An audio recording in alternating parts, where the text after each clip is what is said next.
For today's episode, we will be cooking chicken pastil sa electric cooker. Here is our chicken pastil recipe. Ingredients: chicken, lemongrass or tanglad, onion and siling labuyo.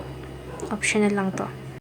Turmeric, pwede ring powder, pepper, bay leaf, oil, vinegar, soy sauce, sugar, salt, seasonings which is optional.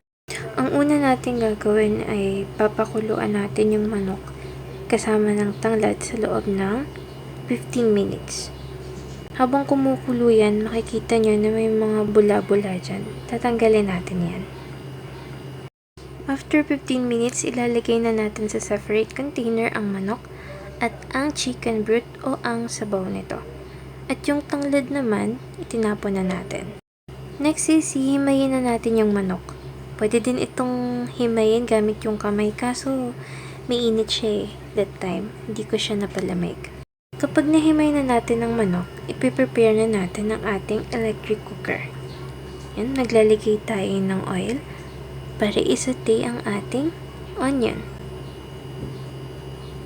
Kapag medyo golden brown na si onion natin, ilalagay na natin yung shredded chicken at hahalu-haluin for 1 minute.